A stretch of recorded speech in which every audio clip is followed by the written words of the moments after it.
We're just over halfway through the year 2022, and so far, at least, at the time of recording, it's been a disappointing performance for gold year to date. 2021 was a bad year as well, but given the ongoing uncertainty that remains around the global economy, are we going to see gold turn its fortunes around in the final 4 or 5 months of 2022 and put in a star performance, or actually have we already seen the highs for gold for this year? In this video, we'll look at the pros and cons and take a look on the charts and see what we might expect for gold for the rest of 2022.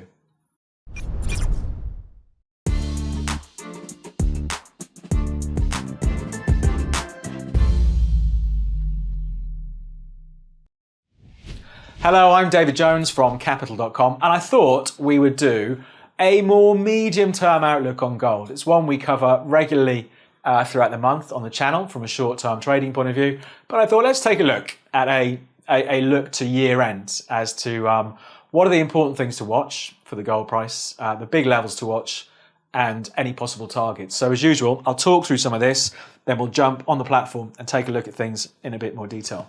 If you're watching this and you haven't subscribed, if you could click on subscribe, it does help support the channel and it means we can continue to push out lots of, hopefully, interesting commentary on the various markets that we cover. Right, let's get into it and let's see what to watch for gold and what might we expect for the rest of the year. So a quick recap. Last year, when it felt like pretty much everything was going up in 2021, gold had a disappointing year. It was down 3.5% in 2021. This year, we've had plenty of volatility in gold because of the Russian invasion of Ukraine, of course, earlier in the year. But at the time of recording, the price of gold is down again for the year. It's down 3% year to date. So not a very good performance so far for gold. Although arguably, of course, better than stock markets have been, for example, in 2022. So what are the important things to watch for gold over the next few months? What's going to drive this market one way or the other? I'd say, first of all, not the most important, but one to watch, stock market performance. You know, we've seen indices like the NASDAQ slide by about 20% so far this year, although the likes of the NASDAQ and the S&P 500 have both made reasonable recoveries over the last month to 6 weeks. So I think the question is for stock markets, have we seen a bottom? Because if we have seen a bottom and we see further recovery into year end, then you would think that would make gold less attractive as investors and traders embrace risk and get back into stock markets. Of course, if we saw stock markets fall back down in the autumn, that is something that could highlight gold's defensive quality. So I think interesting where stock markets go from here. We know that inflation is the ongoing issue. We knew it coming into this year. No one was expecting it, I don't think, to be quite as bad as it was, or the central banks certainly weren't. So I think inflation is another one to watch. Traditionally, some people would view gold as a hedge against inflation. It hasn't really played that part this year. So inflation, I think, will have a bearing on gold, but it's not, again, the most important thing to watch. You could make the argument that perhaps we've passed peak inflation. That doesn't mean it's going away anytime soon, but perhaps we're past the worst. So I don't think the inflation hedge for gold argument is going to be that important in the next few months. What is going to be important? The US dollar, the all-conquering US dollar this year. We've seen really strong performance for the dollar, pushing down the value of currencies, of course, quoted against the dollar. Also, it's something that weighs on the price of gold. If the dollar's doing well, then gold normally goes down and vice versa. So the dollar has been seen as something of an inflation hedge this year, being helped by interest rate rises in the States. And of course, something of a safe haven as well, given what's been going on with Russia, Ukraine, and general economic uncertainty. So I think, has the dollar peaked is going to be an interesting one over the next few months. I don't think it has yet, but clearly, given the performance over the last 18 months, it has come a long way and it is overstretched. If we saw the US dollar under some pressure into year end, that's something that would help lift the price of gold. I think this is going to be the biggest factor to watch as far as I'm concerned. What is the US dollar doing? The final point to watch is the market or investors' perception of fair value for gold. Do they see it as cheap? Do they see it as expensive?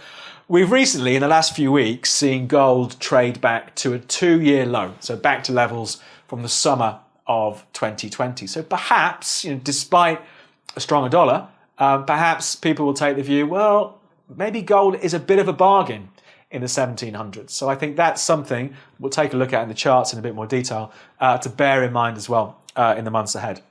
When it comes to levels to watch, I've highlighted various resistance and support levels. So for me, on the upside, the July highs for short-term traders around 1814. A bigger level is 1879. I think we're going to have to be very patient if we're waiting for $2,000 an ounce for gold. On the downside, the low for the year is the big level for me. And that low is 1680 an ounce. So 2022 low, big level. Interesting to see if we see buyers come back in, if we see the market dip from where it is now. But as usual, to put some color on these numbers, let's take a look at the charts. So here's our bigger picture view for gold. These are weekly candles to take out some of the day-to-day noise. Going back around 7 years on the gold price, we can see back in 2015, it was about $1,200 an ounce. The run out to all-time highs in the summer of 2020, a couple of years ago now, up at 2,075. And I think we could say since then, it's been pretty sideways. So I think for me, it is arguably perhaps a perception of value down here. We have seen, if I zoom in, we've seen gold push back during July to the lowest levels that we've seen. We've got to go back, April, June 2020, briefly touched it in August 2021. So historically, we've seen, let's call it 1650 to 1700 has been something of a floor for the price of gold. So I think that does make it interesting into the year end. If we look at the RSI down here, don't forget, this is a weekly RSI now, so much longer term.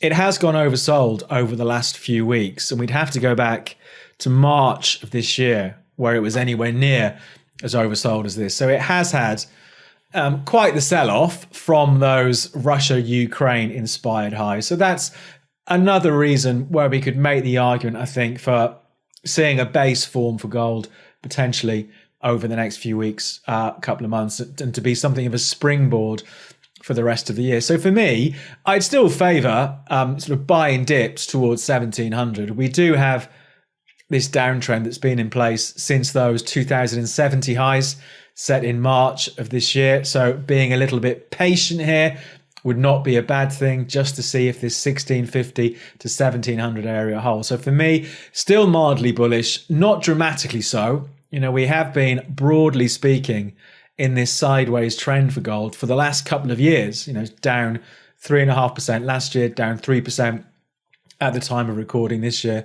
I can't see it running away through these highs anytime soon, unless we see a massive breakdown in the global economy, ending up being much worse than we think it's going to be, and a big slide in the US dollar. So I think we're going to have to be patient to see those old highs tested. But overall, still positive here while above this level. Let's look at the flip side. I think if we see it start to lose 1650, the risk is for the start of a deeper sell-off, extending this downtrend from the March highs. And then I would be looking for a slide back based on this weekly chart down to around 1450, the lows from 2020. So I think this 1650 level is fairly pivotal. It's held well over the last couple of years, still holding now, still looking for a bounce. But if it breaks, I think then we have a much more bearish setup for the rest of the year for gold. So it's a really interesting to watch. And like I said in the main part of the video, for me, all about the US dollar. That's it for this update in gold. So a disappointing year to date. Will its fortunes change in the next few months of the year? I think so much of that hinges on what happens with the US dollar. Interesting markets to watch. We'll continue to do the regular shorter term updates, but I thought it'd be interesting to take a bit of a longer term view. We'll leave things there. I'm David Jones from Capital.com. Good luck with your trading. For more trading videos just like this, please subscribe to our channel.